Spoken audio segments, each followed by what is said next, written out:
Hello, I'm Bob Trebshaw. I want to talk to you about some photographs which were taken in the years, from the 1880s to the 1920s by a gentleman called Philip Brown.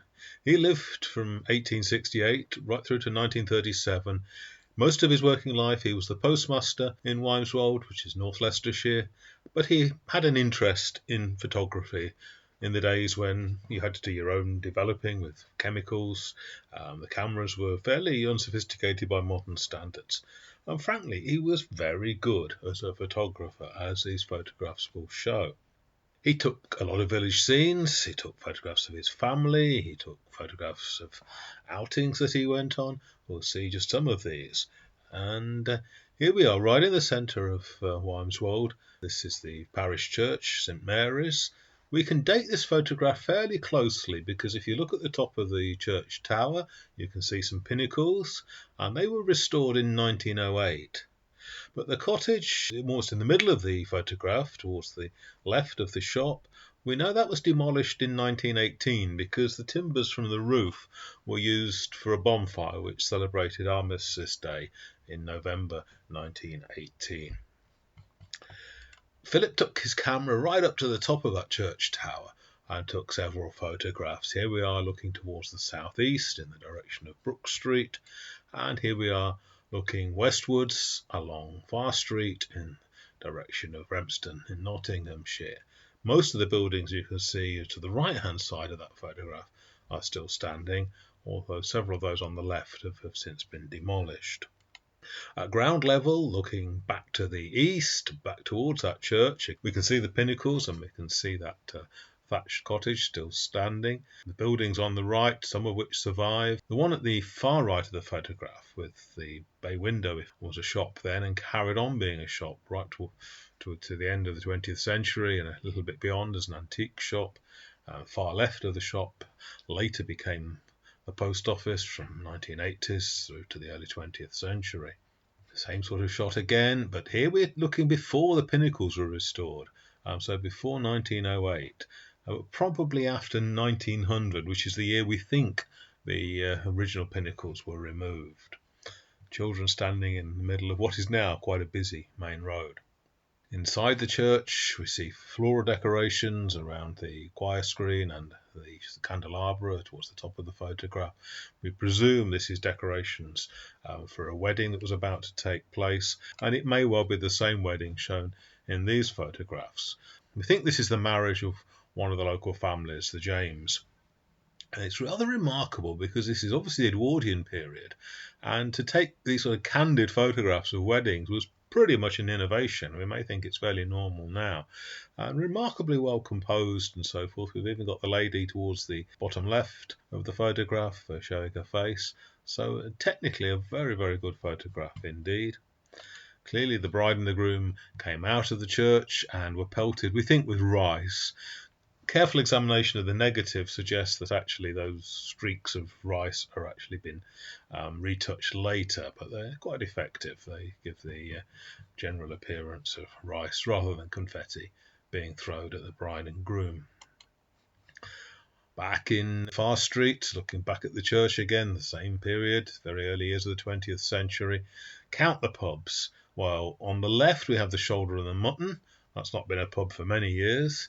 Next is the Bull's Head. Well, that's not been a pub either, but it certainly was the butcher's for many years afterwards, and we presume that it was a butcher's at the same time that it was trading as the Bull's Head as a pub. On the right is the White Horse, and some of you who know Wymeswold from the 1970s, 1980s will say that's the wrong building, that it's actually the building to the right of that, the three-storey Georgian house, which was the White Horse pub, which only goes to prove that the White Horse actually moved. It changed stables, so to speak.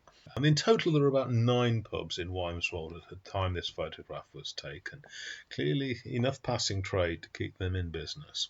Looking back the other way, here's the Three Crowns on the right, behind the chap on the bicycle. We're looking at people in Edwardian dress here, so around the time of the First World War or just afterwards. The building to the left of the Three Crowns wasn't a pub when this photograph was taken, but we do know that in the 19th century it had been a Rose and Crown. The other pubs I referred to are in the far distance. You can just see the sign for the White Horse to the left of the Lady's Head. Almost the same scene here, but clearly the gathering of the hunt.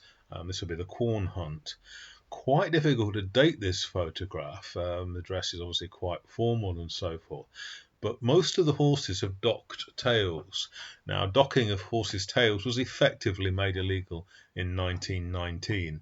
So we think this photograph must have been taken around that time, First World War, just a little bit later. Philip Brown family lived in Church Street, and one of their neighbours kept the farm. They were the Burrows. Here we are in the farmyard with some sheep and some young lambs, so it looks like it's about May or even June. We don't know who the gentleman is. It might have been Mr. Burrows, or it might have just been a man looking after the livestock. Whether these are Burrows' lambs, of course, we can't tell. Taken obviously just a month or so earlier. The lambs are very young. We think that this photograph was taken just behind what's now known as the Nook. It's either the land on which the school was built in the 1960s or the houses just adjacent to that school. Further away from the village, we think probably to the south, we have sheep again and some young cattle, presumably the owner on the right. The gentleman to the left is known as Mr. Bull. He was regarded as a very good stockman. We will see him in some other photographs later. Those sheep would end up being dipped in the summer to remove some of the muck from the fleece and some of the parasites. We're looking towards the bridge at the southern end of London Lane. The bridge is still there, and in fact, if you look closely at the brick walls of the River Mantle, you can see where they dropped in the planks to dam the River Mantle to make it deep enough to dip the sheep into. Quite interesting this, because you can see these very specialist tools that are being used by the men to control the sheep as they're in the water. Here we are looking pretty much from the bridge, I think. You can see more details of the planks damming the stream.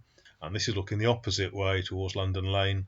And I think this is where the sheep are actually being basically encouraged to enter into the water. Now, after they'd been dipped, they would probably have been sheared. Now, we think this is taken at the bottom end of the Stockwell, the triangle of grass and trees, which is known officially as Queen's Park. And we'll see why a little later. We're saying that because of this paling fence and so forth. Now, if you look carefully at the chap on the far right, he's turning the handle of a machine that's actually driving a mechanized clippers for at least one of those chaps that's fleecing the sheep, cutting the fleeces off. You might also want to look at the little simple wooden hurdles to the left of the photograph. Very traditional, quite simple, but an effective way of controlling at least smaller livestock.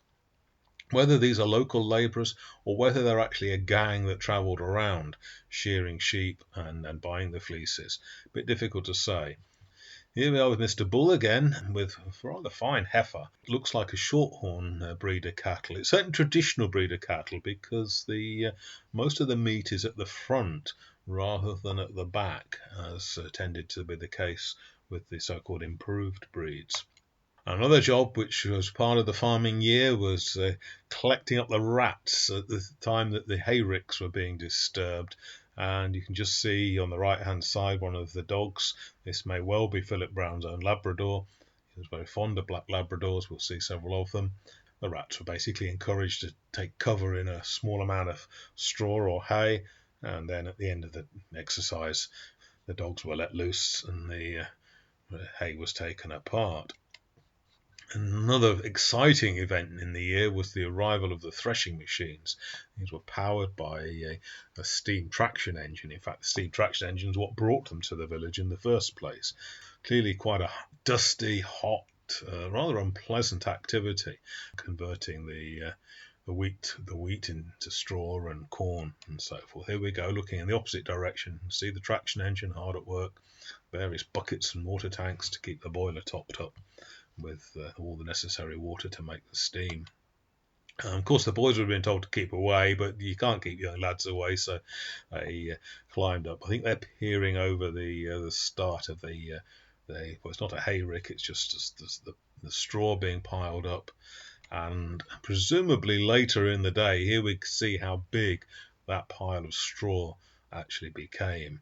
Not really a haystack, not really a hayrick, but the all-important supply of straw for bedding and so forth. Many families kept pigs in their backyard, and I think the Browns were absolutely no exception. Here's two quite young piglets. One of the photographer's sons, we think this is John Philip, is on the right of the picture. We're not quite sure who's on the left. And of course, you can see another of the black Labradors there in between them. Now, those pigs would have grown up, and the inevitable happened. They called in the local butcher, and that is one of the Jallan family on the immediate left, and also, we think, another member of the Jallans, second left. Not quite sure who the person is in between. This is taken from a lantern slide prepared by Philip Brown himself, which he had hand-coloured. We'll see some more hand-colouring going on. He's really just done this to add to the rather gorish effect that this photograph has. He took another shot and hand-coloured that. We can see the process of butchery now underway. And somewhat later in the day, he took this photograph. Now, that's sides of bacon. You get 2 sides of bacon from each pig. So that's an awful lot of pigs that have been slaughtered that day to get that many flitches of bacon. It's Philip himself. We always recognise him by his very impressive moustache. He'd obviously had a swarm of bees. He was definitely a beekeeper. No protective equipment whatsoever. He's got a pipe in his left hand, and the smoke from that may have been used to partially subdue the bees. Presumably he's trying to pick out the queen and put it into one of those traditional skeps that we can see at the top of the photograph. Rather you than me, I think, is my reaction to seeing him in action like that. Here's Philip again, and he's just, lighting a bonfire, isn't he? Presumably he's cleared long grass in the late autumn. We can see some trees in the background which look more like fruit trees. If so, this may be at the far end of his garden. And that's now an area with some houses on it known as Woodlands Close, but can't be sure that's where the location is. We can't quite be sure where he took this photograph either. Famously, there was a windmill up Wymeswold Lane, but we have photographs of that, and it isn't that windmill. There was another windmill to the opposite side of Wymeswold Lane, which we don't have photographs of, and that just might be this windmill. But there was a third windmill in Wymeswold Parish. It was only just inside Wymeswold Parish. It was towards Burton, and it stood on the opposite side of the road to where the entrance to the industrial estate is, the Wymeswold Industrial Estate. So we're not quite sure which of those windmills we're looking at. The gentleman in the cart is one of the Collington family. This one is Shirley Barrett's grandfather. Those of you who know Wymeswold over the years will remember Shirley working in the post office when it was run by Sandra Brown in the 80s and 90s into the early years of the 21st century. Right in the middle of the village, this is the Stockwell. We can't quite see the pump, which gives its name to the Stockwell. It's just hidden behind that little shelter in the middle of the photograph. That was used as a cobbler's workshop. The church is just hidden by the trees on the right. You can see at the end of the road, towards the left, one of the village schools. The houses on the right are still very much in existence, but they don't look quite like that now. And this is to the south end of Stockwell, so we're basically just sort of come backwards. You still see the church and the houses that were in the previous shot. These cottages stood on the little triangle of ground that now has lime trees on it, which is officially known as Queen's Park. And it got that name because those cottages were demolished in 1897, the 60th Jubilee of Queen Victoria's reign. Clearly those cottages have gone by the time this photograph was taken, but everything else is rather familiar and is still familiar now. There we go, it's a close-up of the grocer's boy and then the baker's boy just posing for the camera, and you can also see slightly more clearly the Cobblers Workshop. A few years later, they put up a white picket fence around the Queen's Park. Not quite sure why. This is the fence that we saw in the photograph when the sheep were being sheared. And just moving out of the village now towards the west, towards Rempston, we go past a house that we know as Wymeswold House, but to Philip Brown, it would have been known as the Hermitage. Again, we're looking at a lantern slide that had been hand-coloured by Philip Brown. The lady who lived in the Hermitage at the time the photograph was taken was Miss Beasley. She remained a spinster, and after her death she left quite a bit of money for the benefit of the poor of the parish. Moving further west out the village, we can see this street scene. We've actually turned around. Yes, we are further west out the village, but we're now looking east back towards the church, although you can't quite see it in this photograph. Much is the same today as it is in this photograph. Turning around and leaving the village again, we're now at the junction of Far Street and London Lane. Many of those houses are still there, but the wooden fence has been replaced by a brick wall. Keeping going to the west, going out towards Rempston, another of these hand-coloured lantern slides. The house that's visible to the left of the photograph is still standing. The little structure to the right on the edge of the photograph on the right is a circular pound which survives. The area of land just to the next to that in the photograph is now a collection of houses which were built around 2016, 2018. Here we are looking again at that house that was on the left of the previous photograph and approaching really the edge of the village. There's only one house beyond there, and that at the time it was the vicarage. It's known as Alford House, after the vicar who actually had the house built and went on to become a Dean of Canterbury, so Dean Alford. And in the garden, a collection of people waiting to play tennis. We're not quite sure who the vicar is. We think it's most probably Robert Green. He was vicar of Wymeswold between 1883 and 1914. Girls dressed up in their white finery have obviously been dancing around the maypole, have been asked to pose for Philip Brown's camera. We think this is taken on the lawn at the back of Alford House. There doesn't seem to be anywhere else which is likely to have been the location. If you keep on going through Rempston, go out the other side, you come to Stanford Hall. And the grounds of Stanford Hall included a cricket ground. Here we see two of the local teams in action. Almost certainly one of the teams is Wymeswold. We know that Philip Brown, the photographer, was also a very keen cricketer. And there's a little account of his cricketing exploits appeared in a local paper in the later years of his life. Back in Wymeswold, coming along Far Street, we're at the junction with Clay Street. Those buildings look rather similar today. The gas light in the middle of the road junction has long since gone. Here we are coming down Clay Street, away from that junction towards the south, collection of children posing. Where the photographer is standing is now the memorial hall for the village, and indeed Philip Brown was to take a photograph of the Memorial Hall not long after it had been built in the mid-1920s. This is taken at the bottom end of Church Street. The Browns lived around the bend towards the top end. We're not quite sure who the three people are at the left of the photograph, but clearly one of these wintry scenes that he took. This is coming up Church Street, and here we're looking at Philip Brown's shop. The rather simple structure on the right, the church obviously towards the left, and his house. We can see the gable end on the right of the photograph. And we turn the corner, walk up into the churchyard, look back, and there's that same shop with the house on the left. The house is very much still standing. The shop was demolished in the 1990s, and just part of that wall survives. The shop was founded by Philip Brown's father, Marshall Brown, and we know a little bit about what he was doing. He was not only the grocer, he was also the local pharmacist. And this poem was composed, we think, possibly in the 1880s. And the story that comes down to us is that the person composed this to pay off a debt that he owed to Marshall Brown for his groceries and so forth. If you're trying to work out who's who, well, Marshall Brown is the son of Benjamin Marshall Brown, who came to the village. Benjamin Marshall Brown had actually fought at the Battle of Waterloo to defeat Napoleon.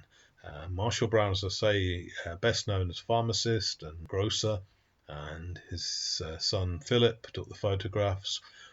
Philip married a lady called Rose Ada Constance, generally known as Constance. We'll see her in some family photographs shortly. And they had three children. John Philip was the eldest, Thomas Edward, and then Constance Mary. John Philip had two children, although sadly John Philip died not long after his children were born. We see a number of family photographs taken by Philip Brown. Well, I say that because there's Philip Brown actually on the left of the shot, just about to throw a snowball at somebody.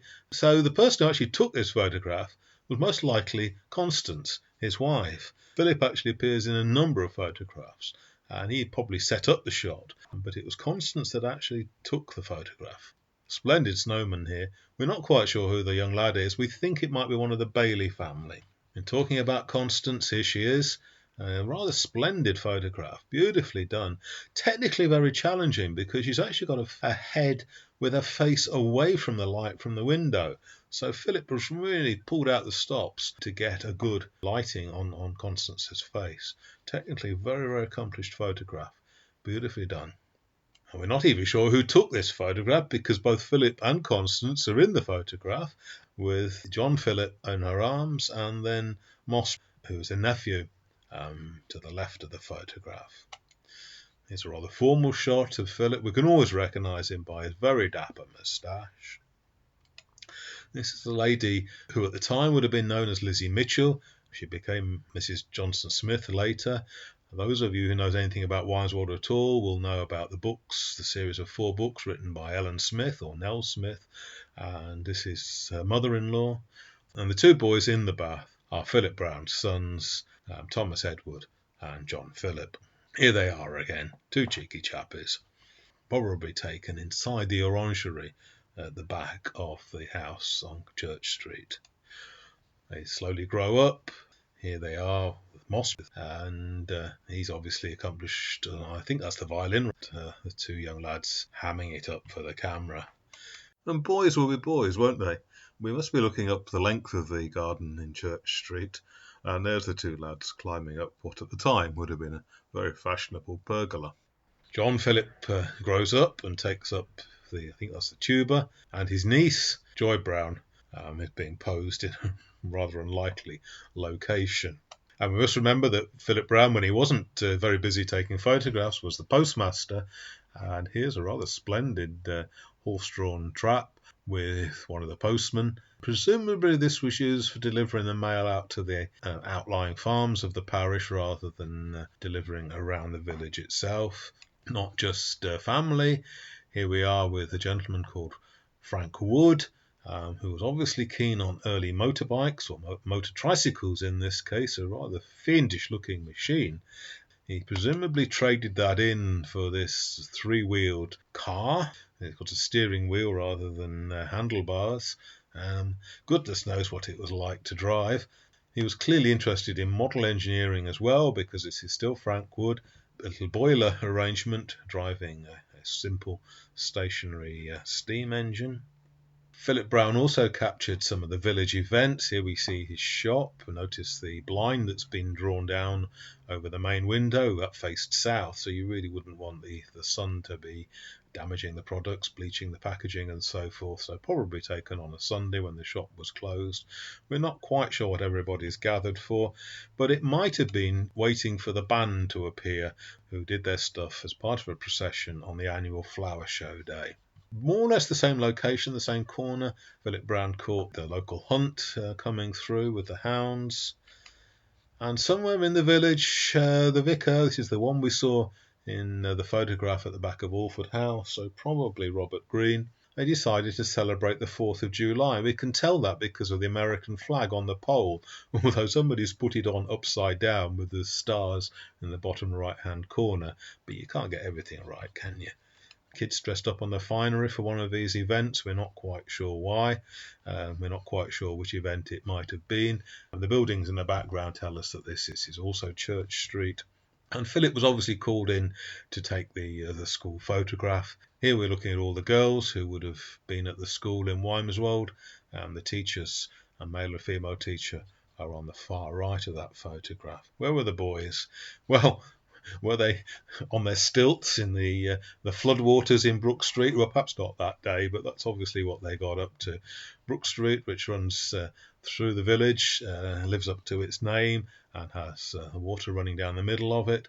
At the time that Philip was alive, it wasn't in a well-defined ditch, so when the water levels rose, they just rose up across the width of the street. This is a different photograph, and possibly the same floods.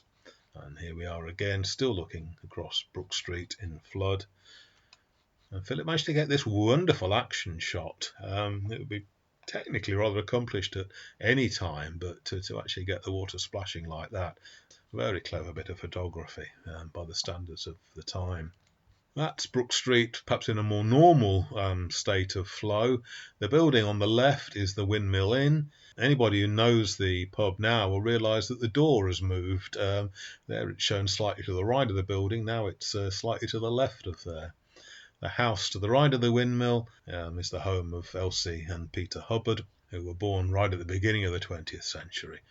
Looking in the opposite direction down Brook Street, with the water levels subdued and clearly snow on the ground. Probably the same snow.